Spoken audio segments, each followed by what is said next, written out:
Welcome to The New Paradigm for Mankind, a weekly discussion between Lyndon LaRouche and his scientific associates, in which we investigate the true nature of the creative human mind and the ideas necessary for the progress of mankind.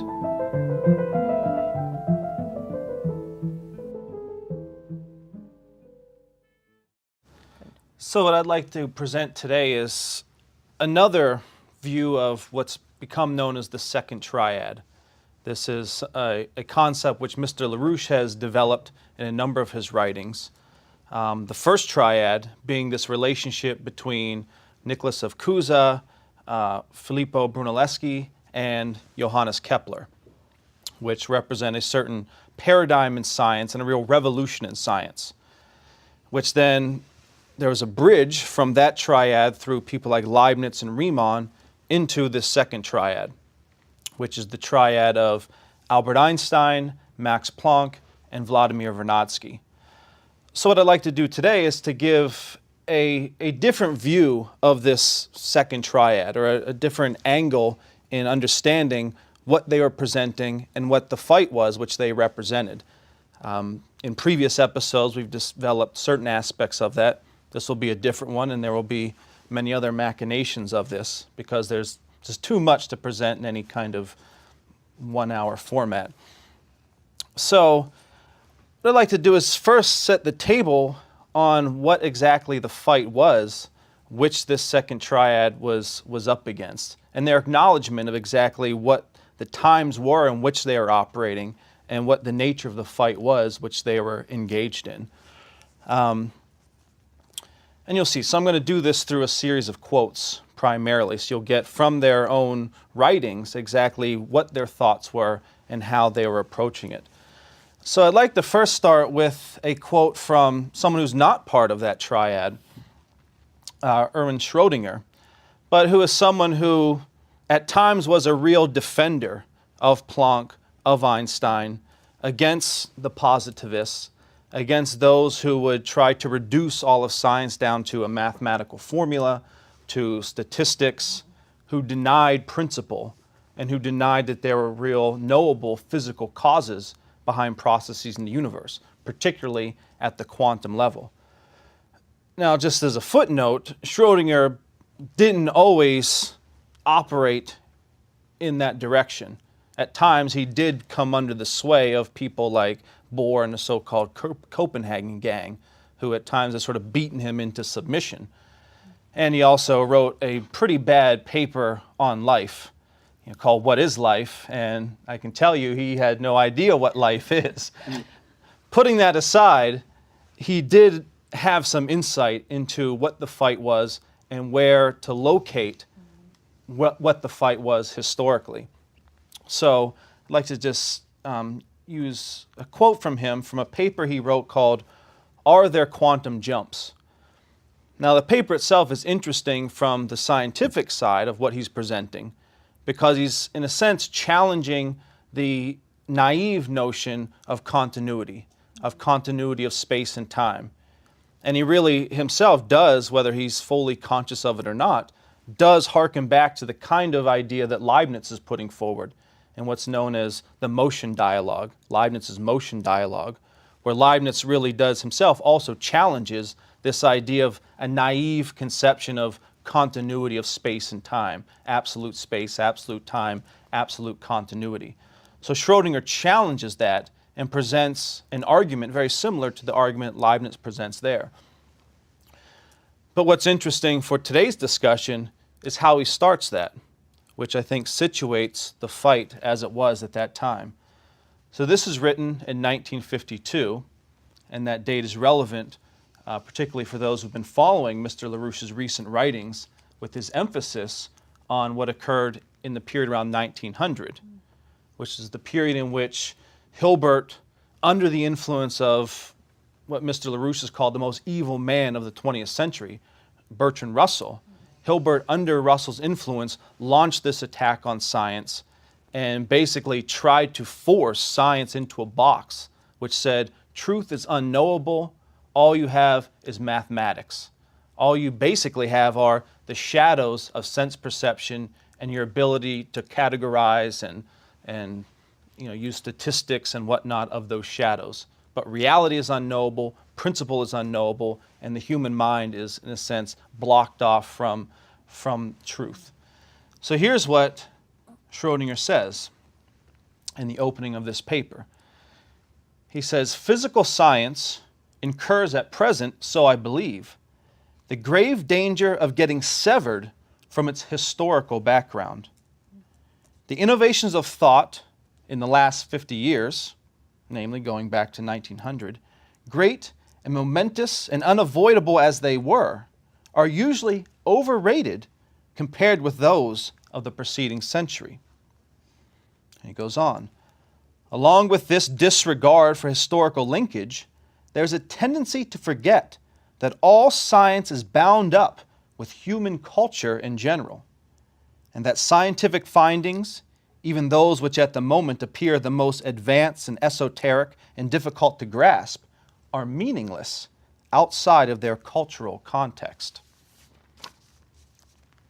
And then he goes on, "The disregard for historical connectedness, nay, the pride of embarking on new ways of thought, of production and of action, the keen endeavor to shake off, as it were, the indebtedness to our predecessors, are no doubt a general trend of our time. In the fine arts, we notice strong currents quite obviously informed by this vein. We witness its results in modern painting, sculpture, architecture, music, and poetry. There are many who look upon this as a new, buoyant rise, while others regard it as a flaring up that inaugurates decay." He goes on, "But I may say that whenever this trend enters science, it ought to be opposed." And so he clearly is reflecting what was an ongoing attack on real science and an attempt, explicit attempt, to break science from its historical context. That there is, though science develops in a nonlinear way, there is a certain development process. There's a certain invariant that travels through the evolution of the human mind, of ideas. And it was very explicit on the part of the people associated with the so-called Copenhagen interpretation to break science from that, to say, we've entered a new domain, a domain outside of what we previously had thought of as science and as knowledge, and now we have to declare, because of certain things like the uncertainty principle, that reality is unknowable. Yeah, they attacked Planck and Einstein as the old school. Exactly. As though they were out of date. Right, exactly. And that's what Schrödinger's challenging, and I think that's the better side of who Schrödinger was. But as you saw, he also references what was going on in the arts, in culture. And so you see a very similar sentiment coming from Furtwängler, Wilhelm Furtwängler, who has produced probably the greatest recordings that we have access to from Beethoven, Brahms, Schubert. Mr. LaRouche recently has put a lot of emphasis on the value of the recording of Schubert's Ninth that Furtwängler conducted. And so here's what Furtwängler has to say along similar lines. He says, quote, and this is from a essay called The Principles of Interpretation. This is from 1934. He says, "More importantly, it has never been the performer's, today or in the past. The musician's confinement of his activity to one of performance is in any case not all that old. Who defined the style of reproduction but the creators? This they did either indirectly, through the new challenges and new visions in their works, which also change our perspective on the past, or directly as performers themselves. It was the creators, the composers, who provided the performer with his raison d'etre of his activity. Their very existence gave him a sense of direction and acted at the same time as a constant, if unconscious controlling influence which protected him from the most blatant of misconceptions. All this was only possible, however, as long as composers felt themselves to be the natural heirs of consummators of the past, to which they had a living relationship. But since the, quote, new music, that is to say, since contemporary composers began to see themselves as being in opposition to the, quote, old music, and thus to their own past, they inevitably lost all interrelationship to this past. They were neither willing nor able to create a style of performance for a past that no longer interested them, leaving it instead to the professional interpreter. And he goes on in another essay, Thoughts for All Seasons. He says, in talking about Beethoven and what he had done, he then goes on, a similar situation obtains where the elements of musical language itself are concerned. We have reached a point where composers no longer dare to use simple, direct harmony for fear of repeating what has already been said. We are facing an impasse. One sign of this is the increasingly desperate search for absolute novelty, anything that is totally independent of meaning derived from old material. The theory of the quarter tone system is a case in point. And then he has later on in another essay, times have changed beyond recognition. It no longer takes courage to construct a senseless pile of sounds. Quote, bold experiments is the fashionable way to describe them. But it does take courage, a great deal of courage, to write a single common chord, a single natural phrase. There used to be an unwritten law of the natural mode of expression, which for centuries formed the basis of all genuine music. Does that law no longer apply? It is pointless, of course, to go on repeating things that have already been said, but equally senseless is the cult of novelty for its own sake, the encouragement of what a composer says simply because it has not been said before. And so Furtwängler also is reflecting on this trend that was taking over all of culture, this trend towards novelty, towards destroying a connection with the past, towards trying to impose a nonsensical identity on science, culture, everything. And so there was a recognition among those real geniuses of the time of what the enemy was and what they are fighting against. Now, someone else who really took up this fight was the person who, ironically, was the one who created the quantum revolution, Max Planck. Planck's the one who discovered the principle of the quantum of action, that you do have a certain kind of, that you have a discreteness, you have a quantization of action in the small. And, who is also, as Mr. LaRouche pointed out, is part of this third triad. Now, Planck, he fought against this trend, this new trend in science his whole life. He was probably one of the most committed scientists of all time in terms of his focus and dedication. And towards the latter part of his life, he also saw it necessary to now take up this fight against this trend from this evil trend from this Hilbert Zeusian faction. And so in a book that he wrote in the 1930s called Where is Science Going?, he takes up this fight very explicitly.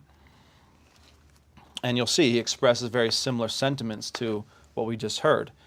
So in chapter 2 of this book, he starts the chapter which is titled, Is the External World Real? He says, we are living in a very singular moment of history. It is a moment of crisis in the literal sense of the word. In every branch of our spiritual and material civilization, we seem to have arrived at a critical turning point. This spirit shows itself not only in the actual state of public affairs, but also in the general attitude towards fundamental values in personal and social life. Many people say these symptoms mark the beginning of a great renaissance, but there are others who see in them the tidings of a downfall to which our civilization is fatally destined. Formerly, it was only religion, especially in its doctrinal and moral systems, that was the object of skeptical attack. Then the iconoclast began to shatter the ideals and principles that had hitherto been accepted in the province of art. Now he has invaded the temple of science. There is scarcely a scientific axiom that is not nowadays denied by somebody, and at the same time almost any nonsensical theory that may be put forward in the name of science will be almost sure to find believers and disciplines somewhere or other. And so he here is again reflecting a recognition and a fight against this current of irrationality, which is the current of Russell, to impose irrationality on the population in art, in science, in politics, to demoralize people and make them much more susceptible to oligarchical rule. Now, Planck didn't just stop at bitching or complaining about the circumstance. He really, in this book and other essays later in his life, took on this fight. And we've discussed elsewhere, which we won't get into the science of it or the metaphysics of it, but he really, at a certain point, he made sort of the revelation that mind is what's primary.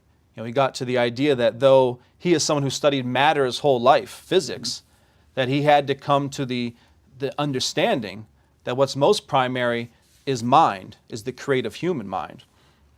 And so in this writing, in many of these essays, interestingly, he actually takes up an approach similar. I think it really echoes the kind of thing you find from Nicholas of Cusa, particularly his Didacta Ignorantia, where Cusa takes you through these various levels of knowledge. And Planck does the same thing, where he starts with taking on what are known as the positivists and sense perception. And so he actually uses the logic of the positivists to show where their system breaks down and where just the belief in the primacy of sense perception as the source of truth breaks down within its own confines. So he first attacks that level. Then he says we have to go to a higher level, which is the level of physics, of physical science. And he takes on the idea of causation, because the trend that was then raging in science from the positivists was that we no longer can say there's causation. Since fundamentally everything is undetermined, we can't say anything has a cause. All we can say is that there are statistical correlations.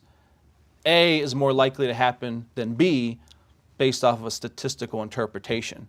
But we can't say that that came about as a result of any cause, or really what they're saying is we can't say that came about as a result of a principle, because principles are unknowable because our senses can't touch a principle. And since senses are primary, principles are unknowable and therefore don't really exist to the human mind.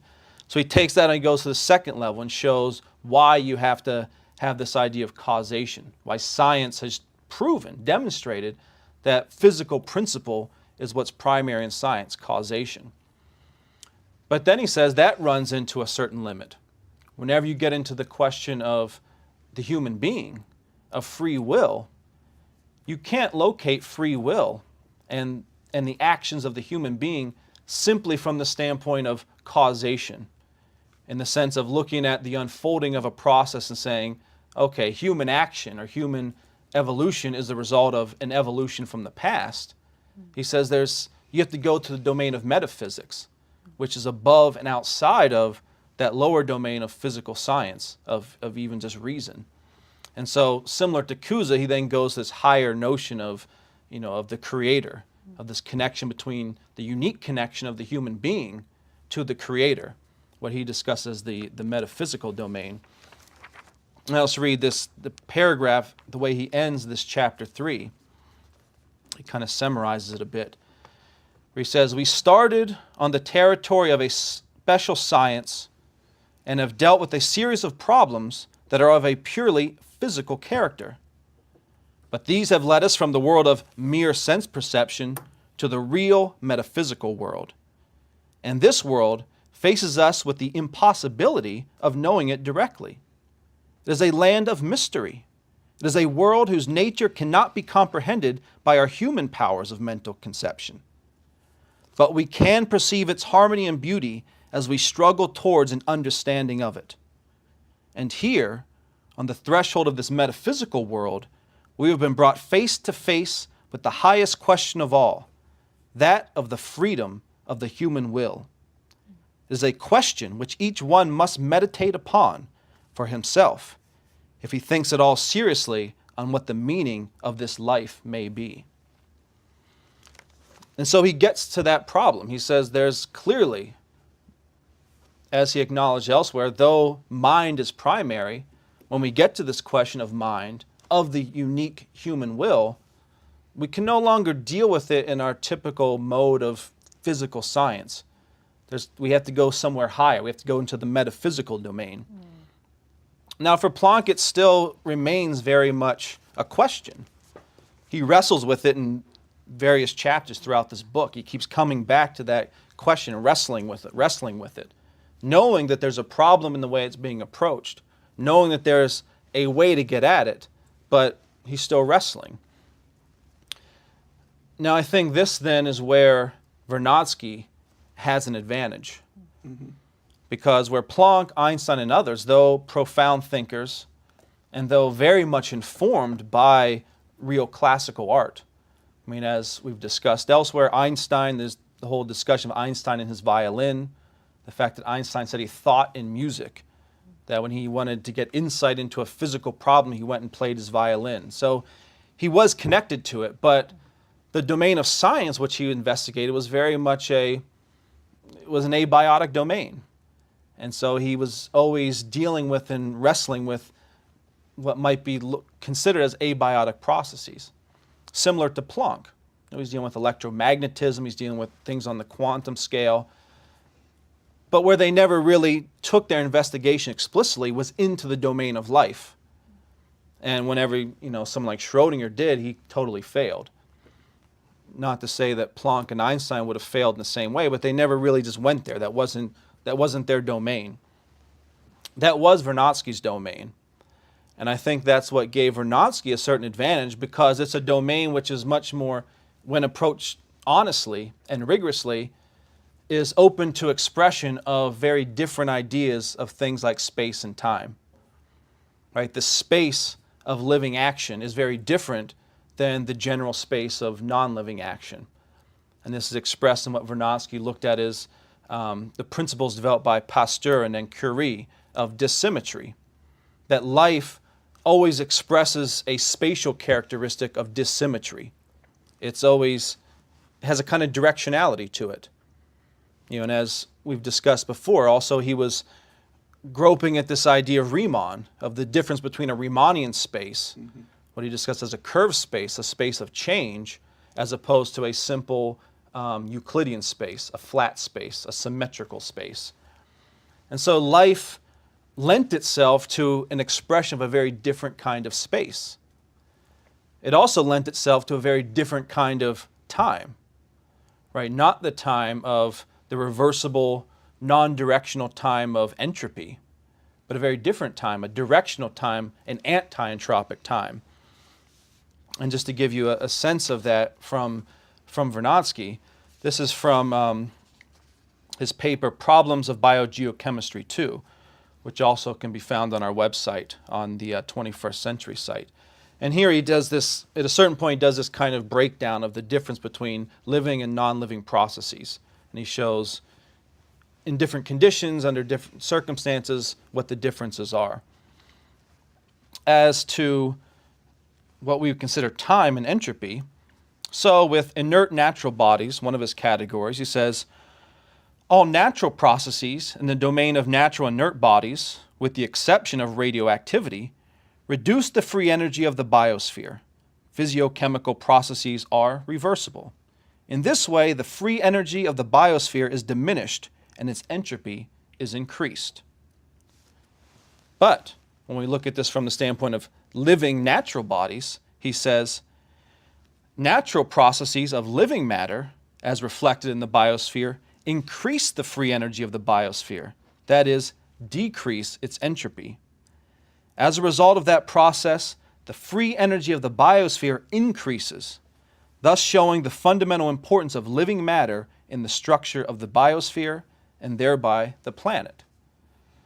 So when you go into life, you see a very different quality in time. Right here we're looking at something, entropy is often thought of as an expression of time, or something which unfolds, an unfolding of time or a reflection of it. In life, we see a directionality. We see an actual increase in complexity of development over quote-unquote time. So I think because of Vernadsky's investigations into life as his first primary subject, he was dealing with it was presented with very different evidence of a different idea of space, of time. And that really then informed his ability to develop an even higher idea of the noosphere, his investigation of the human mind, his investigation of the human role in the universe. And so we see that in many of his writings where you'll see in a number of his writings he does bring up the noosphere, but often kind of at the very end, after he does a very thorough development of the biosphere and shows this anti-entropic evolution of processes and takes on questions of the problem with the idea of abiogenesis and other things, something which Megan Roulard has dealt with pretty extensively. And just to give a quote from Vernadsky, this is from a paper which our colleague Megan Roulard translated, which can also be found on the website.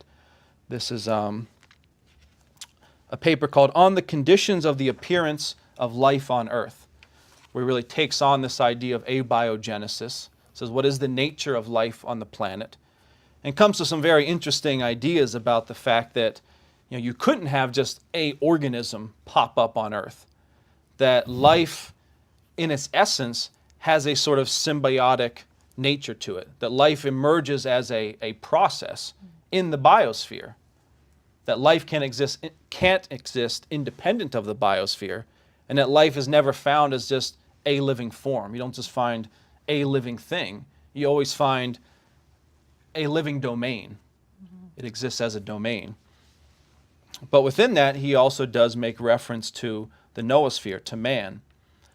And so he says, it is not until the moment of the appearance of civilized humanity in the biosphere that one organism found itself capable on its own of producing simultaneously varied chemical processes, but achieving this by its intelligence and technology, and not by the physiological work of its structure. So in this process of investigation, he does start to see there's something fundamentally unique about the human being. It's volitional. There's a will. It's human creative will, which is able to bring about these even higher changes in the biosphere. And he expresses that more thoroughly in a paper which is explicitly geared towards that, a paper called Some Words About the Noosphere, also by Vernadsky, which can be found on the 21st Century site, where he shows sort of the way he understood the nature of the noosphere and the difference of the noosphere from the biosphere. And so in a section which is titled, How Can Thought Change Material Processes? Very good question. He says, here a new riddle has arisen before us. Thought is not a form of energy. How then can it change material processes? That question has not as yet been solved. As far as I know, it was first posed by an American scientist born in Lvov, the mathematician and biophysicist Alfred Lotka, but he was unable to solve it. As Goethe, not only a great poet but a great scientist as well, once rightly remarked, in science we only can know how something occurred, but we cannot know why it occurred. I don't know about that. As for the coming of the noosphere, we see around us at every step the empirical results of that incomprehensible process, that mineralogical rarity, native iron, is now being produced by the billions of tons. Native aluminum, which never before existed on our planet, is now produced in any quantity.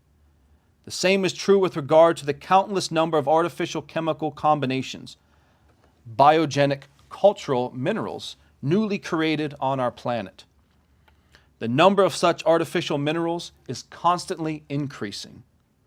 All of the strategic raw materials belong here. Chemically, the face of our planet, the biosphere, is being sharply changed by man, consciously and even more so, unconsciously. The aerial envelope the land as well as all of the natural waters are changed both physically and chemically by man. And so he starts to get a way where you can start to, in a sense, measure the effect of man in the universe as expressed in its change on the biosphere. That man creates willfully higher states of organization.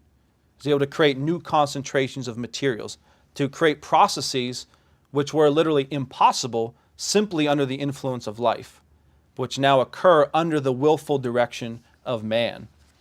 And I think that because of that, because of this insight that he had into the nature of the noosphere, that ironically, despite what many people might, what their perception of the Russian might be, of the Russian pessimist might be, in fact, Vernadsky expresses a higher degree of optimism than any of these other scientists. I think because of his insight into the noosphere. And we see that optimism expressed in the way he concludes this paper on the noosphere, where he says, quote, "Now we live in the period of a new geological evolutionary change in the biosphere. We are entering the noosphere. This new elemental geological process is taking place at a stormy time in the epoch of a destructive world war. But the important fact is that our democratic ideals are in tune with the elemental geological process, with the law of nature, and with the noosphere. Therefore, we may face the future with confidence. It is in our hands. We will not let go." And so I think he had that optimism because of this insight into a higher idea, into a true understanding of what the nature of man was, of the emergence of this new force in the universe, this self-conscious force of the noosphere. And, as Mr. LaRouche has said, it's not a concept which has yet been fully developed or comprehended, but it shows us where we need to go, what the fight really is. And I think that's the challenge that's been put before us, to further take up that challenge of discovering and understanding this principle of the noosphere and moving it forward.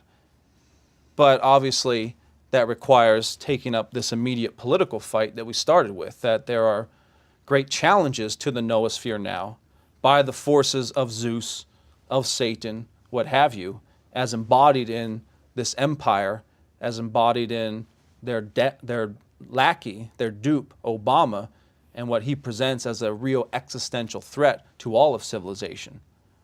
But I think armed with these kinds of ideas and this insight, we can, like Vernadsky, go forward with confidence that this enemy can be known and can be defeated, and that what we have in our hands is a much more powerful weapon, namely the principle of truth.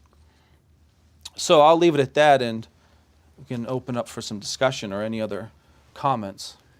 Yeah, I think it's critical to note, Mr. LaRouche put out this 4-point program, right? The 4-point policy for the United States. And he goes through and breaks down the exact policy framework needed to address the immediate crisis. But he situates it all exactly from this standpoint. Mm-hmm. He concludes his entire thematic policy piece as what he presented as the program needed to save the United States, to save the world, with the last section being Vernadsky on man and creation. Mm-hmm. Because if you take all of this together, you just went through this whole arc of different minds struggling against the development of science and the attacks of these reductionists and the attempt to bring out and develop this conception of mankind as the basis of science in the universe. If you take Mr. LaRouche's view on these triads, this triadic development, looking at the relationship between Planck, Einstein, Vernadsky, and what does he say in this 4-point piece? You have, with the development of sense perception completely fails to measure mankind. Yeah. You look at Einstein's work in the large, conceptions of sense perception fail. You look at Planck's work in the small, notions of sense perception fail to measure action in the small. It's a reflection of the type of development you had in the beginning of science with Kusa, Brunelleschi, and Kepler. And then you have with Vernadsky, you have, as you discussed, the beginning of studying creative processes per se. Life as a principle of the universe, as a process of the universe. And the highest expression of creative action being mankind's willful creative action, mankind's ability to wield thought as a force in the universe, as a willful condition of the human species. As Mr. LaRouche says here, this now defines the metrics of science.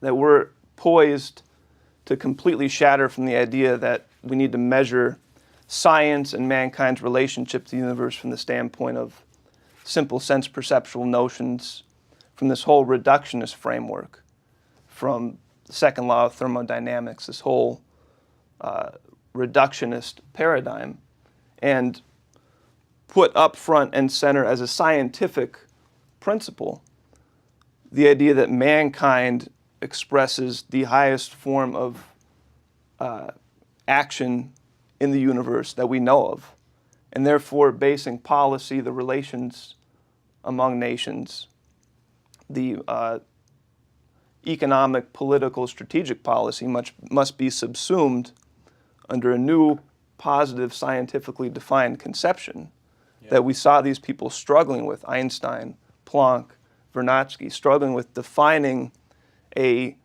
scientifically rigorous notion of mankind's existence and relationship in the universe.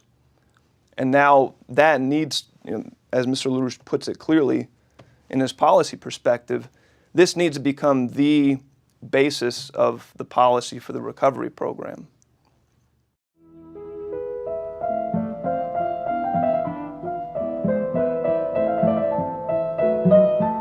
Welcome to The New Paradigm for Mankind, a weekly discussion between Lyndon LaRouche and his scientific associates, in which we investigate the true nature of the creative human mind and the ideas necessary for the progress of mankind.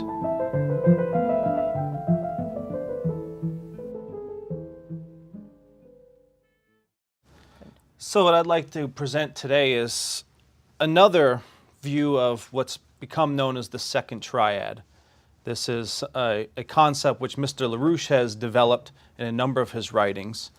The first triad being this relationship between Nicholas of Cusa, Filippo Brunelleschi, and Johannes Kepler, which represent a certain paradigm in science and a real revolution in science, which then there was a bridge from that triad through people like Leibniz and Riemann into this second triad, which is the triad of who at times was a real defender of Planck, of Einstein, against the positivists, against those who would try to reduce all of science down to a mathematical formula, to statistics, who denied principle, and who denied that there were real knowable physical causes behind processes in the universe, particularly at the quantum level. Now, just as a footnote, Schrödinger didn't always operate in that direction. At times, he did come under the sway of people like Bohr and the so-called Copenhagen gang, who at times have sort of beaten him into submission. And he also wrote a pretty bad paper on life, called What is Life? And I can tell you he had no idea what life is. Putting that aside, he did have some insight into what the fight was and where to locate what the fight was historically. So I'd like to just use a quote from him from a paper he wrote called Are There Quantum Jumps? Albert Einstein, Max Planck, and Vladimir Vernadsky. So what I'd like to do today is to give a different view of this second triad, or a different angle in understanding what they were presenting and what the fight was which they represented. In previous episodes, we've developed certain aspects of that. This will be a different one, and there will be many other machinations of this because there's just too much to present in any kind of 1-hour format. So what I'd like to do is first set the table on what exactly the fight was which this second triad was up against, and their acknowledgement of exactly what the times were in which they were operating and what the nature of the fight was which they were engaged in. And you'll see, so I'm going to do this through a series of quotes primarily, so you'll get from their own writings exactly what their thoughts were and how they were approaching it.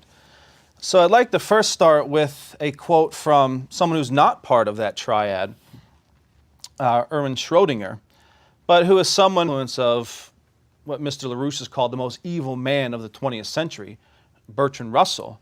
Hilbert, under Russell's influence, launched this attack on science and basically tried to force science into a box which said, truth is unknowable, all you have is mathematics.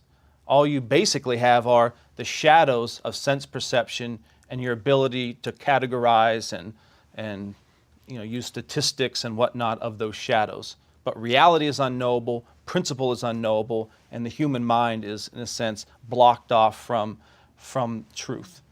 So here's what Schrödinger says in the opening of this paper. He says, physical science incurs at present, so I believe, the grave danger of getting severed from its historical background.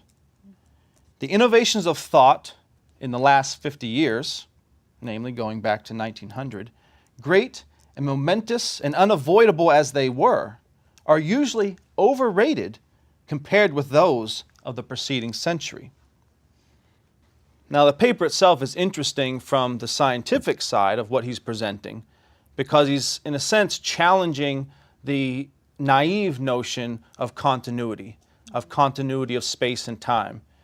And he really himself does, whether he's fully conscious of it or not, does hearken back to the kind of idea that Leibniz is putting forward in what's known as the motion dialogue, Leibniz's motion dialogue, where Leibniz really does himself also challenges this idea of a naive conception of continuity of space and time, absolute space, absolute time, absolute continuity. So Schrödinger challenges that and presents an argument very similar to the argument Leibniz presents there. But what's interesting for today's discussion is how he starts that, which I think situates the fight as it was at that time. So this is written in 1952, and that date is relevant, particularly for those who've been following Mr. LaRouche's recent writings with his emphasis on what occurred in the period around 1900, which is the period in which Hilbert, under the influence